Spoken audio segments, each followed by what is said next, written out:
In early 2026, a man named Mode found himself scrolling through late-night job boards, desperate for work after losing his last gig. He found a listing that directed him out to Highway 13 in Nevada at 2 in the morning. The posting offered $40 an hour for a night shift with no experience required. It is a textbook trap for the desperate: high pay, zero friction to enter, and immediate availability. When you are out of options, you do not ask why a diner in the middle of nowhere pays double the standard wage. Inside, a woman in a faded uniform with a blank name tag greeted him. Before he could speak, she handed him a laminated sheet of rules. The menu here has no prices. Instead, customers pay with things they forgot: a name, a memory, a promise. This document, the Forgotten Diner Rules for the Living Staff, outlines exactly how the shift works. Survival here relies entirely on strict procedural obedience to very specific tasks. By framing the supernatural as a simple workplace compliance issue, the diner lowers its employees' defenses. Sweeping floors and collecting slips of paper in a jar normalizes an economy where the actual currency changing hands is human memory. The first customer arrives at 3 a.m. His face looks like bad television reception. Following the rules, when the drifter orders "what I lost," Maud serves him the house pie. This diagram shows the diner's systemic extraction process.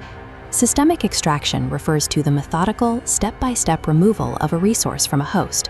Here, a customer provides an input, like a crumpled note reading "my daughter's laugh," and it flows directly into the collection jar. But at 4 a.m., Maud must wipe the counter with a special rag. The cloth comes away gray, like erased pencil lead, and smells like childhood rain. As the chart now illustrates, the environment is quietly siphoning off the employee as well. As the nights bleed together, customers order forgotten things and leave behind fragments of their lives: a first kiss, graduation day, a mother's voice. The jar fills up, and Maud notices the strangers are starting to look familiar. Serving pie and wiping counters function as mechanical levers in a covert harvesting operation. These required tasks slowly drain the workers' life force alongside the patrons they serve. The diner also targets its worker through sound. The rules dictate that if the jukebox plays a familiar song with the wrong lyrics, Maud must unplug it or sing along. Soon, it starts playing audio from his own life: childhood songs, arguments, and laughs, all distorted. To make the machine stop, Maud has to quietly sing along to these corrupted versions of his own past.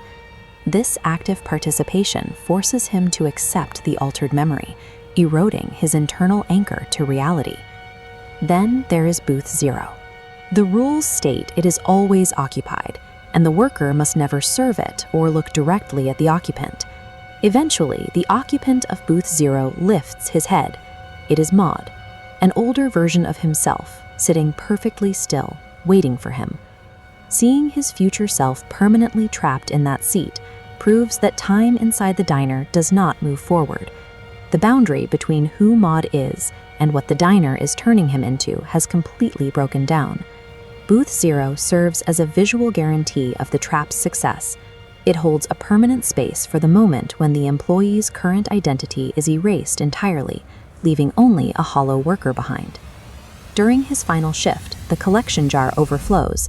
The supply of house pie never runs out, and the customers start looking directly at him, explicitly thanking Maud using his own stolen memories. The most critical rule for the living staff is to never say your full name out loud, because the diner collects names. Pushed to the breaking point, Maud intentionally whispers his full name to test if anything real is left.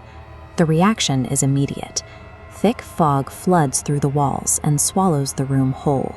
The doors lock, and the clock freezes at a 3 a.m. eternal. When the fog clears, the reset is complete.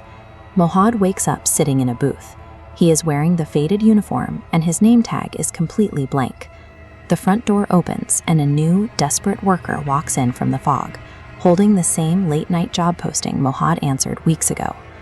This diagram illustrates a perpetual motion machine. In physics, a perpetual motion machine is a hypothetical device that can do work indefinitely without an external energy source. The diner operates exactly like this, cycling through 3 connected stages: the lure, the digestion, and the reset. It is a perfectly sealed, self-sustaining trap. It consumes memories to keep the lights on, hollowing out workers to serve as bait for the next victim.